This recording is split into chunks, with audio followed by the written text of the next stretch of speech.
Hello friends, welcome to study with Chandan. आज हम Indian geography का लेसन 2 पढ़ने वाले हैं, जिसमें हम इंडियन ज्योग्राफिकल एरिया, बाउंड्री या बॉर्डर और नेबर कंट्री के बारे में जानेंगे। और साथ ही साथ इंडिया की फिजिकल डिवीज़न, जिसमें हम भौतिक विभाजन के नाम से जानते हैं, तो उसके बारे में भी जानेंगे, जिसमें कि कोस्टलाइन और आइलैंड, जो कि समुद्री तट और द्वीप कहा जाता है, तो वो भी एक आज का टॉपिक होने वाला है। और फ्रेंड्स, लास्ट में हर लेसन की तरह कुछ क्वेश्चन और आंसर का डिस्कशन करेंगे, जो कि हम रोज़ करते आ रहे हैं। जो भी हमारा लेसन है वो एमसीक्यू के ज़रिए।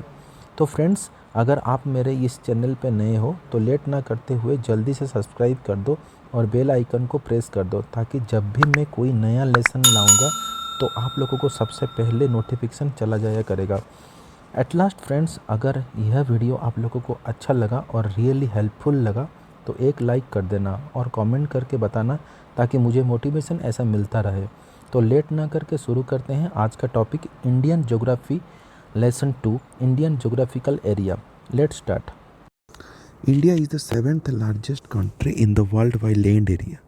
It is located in South Asia and is known for its diverse geography. Bharat जो क्षेत्रफल की दृष्टि से दुनिया का 7वां सबसे बड़ा देश है, यह दक्षिण एशिया में ही है और इसकी भौगोलिक विविधता प्रसिद्ध है। India totals geographical area is approximately 3.28 million square kilometre. Bharat का जो कुल भौगोलिक क्षेत्रफल है वो लगभग 3.28 मिलियन स्क्वायर किलोमीटर है। India shares its border with 7 country, जो कि हमारा इंडिया का जो पड़ोसी देश है, हम जो कि हमारा बॉर्डर के साथ में उसे जुड़ा हुआ है, हम उसको नेबरिंग कंट्री भी बोलते हैं।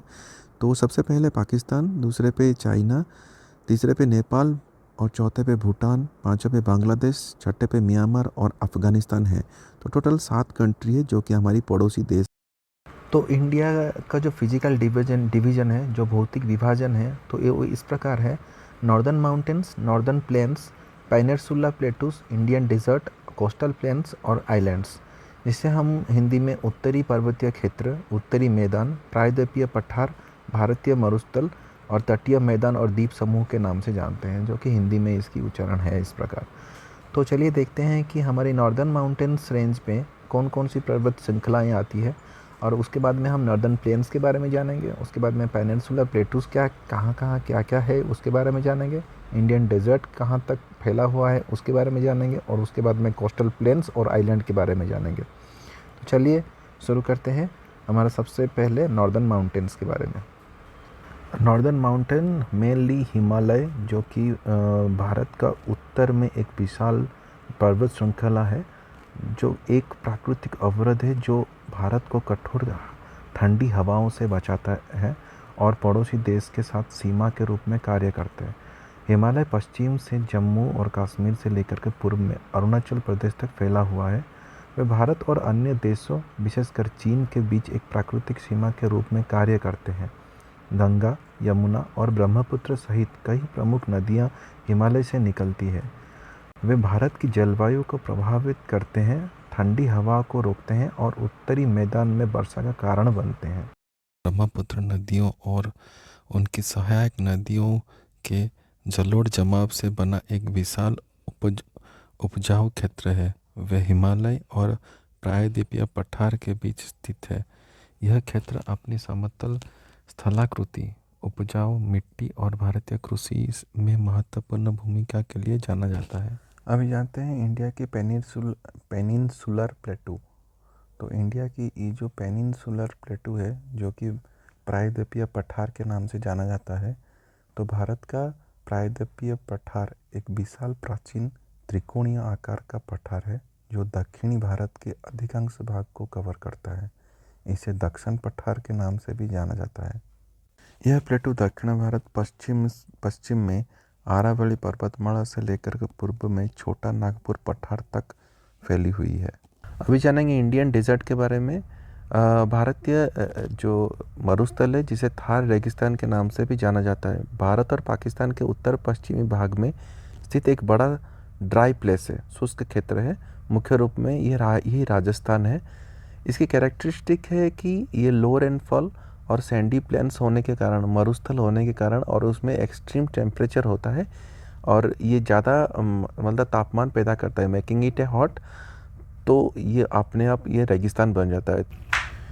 जो ये इंडियन डेजर्ट है ये मुख्यतः राजस्थान में ही है, जो कि पंजाब से लेकर के पाकिस्तान के सिंध तक फैली हुई है। ये एक बाउंड्री के रूप में इंडिया और पाकिस्तान की जो नेचुरल बाउंड्री के रूप में भी रोल प्ले कर रहा है, और ये कवर्स कर रहा है 2,38,254 स्क्वायर किलोमीटर, जो कि 85% ऑफ थार डिजर्ट जो है इंडिया में है और बाकी सब पाकिस्तान में ही है। The coastal plain of India, जो कि भारत के तटीय मैदान देश के पूर्व और पश्चिमी तटों पर स्थित समतल निचले इलाके है, जो साउथ के पठार के दोनों ओर स्थित है। ये मैदान पश्चिम के कच्छ के रण से लेकर के पूर्व में पश्चिम बंगाल तक लगभग 6,150 किलोमीटर तक फैली हुई है। इन्हें मोटे तौर पर पश्चिमी तटीय मैदान और पूर्व तटीय मैदान में विभाजित किया गया है, जिसे हम western coastal plain and eastern coastal planes के नाम से जानते हैं। An island is a landmass that is smaller than a continent and is completely surrounded by water.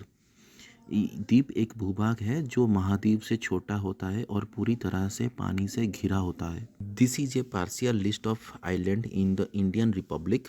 There are total of 1382 islands in the country. Bharat गणराज्य में द्वीपों की आंशिक सूची है। देश में कुल 1382 द्वीप है, जो कि इसमें से कोई निर्जन द्वीप भी शामिल है। Great Nicobar island is the largest island in India. It is the southernmost point of India. Mount Thuillier is the highest elevation of any point in Nicobar. Great Nicobar द्वीप भारत का सबसे बड़ा द्वीप है। यह भारत का सबसे दक्षिण बिंदु है।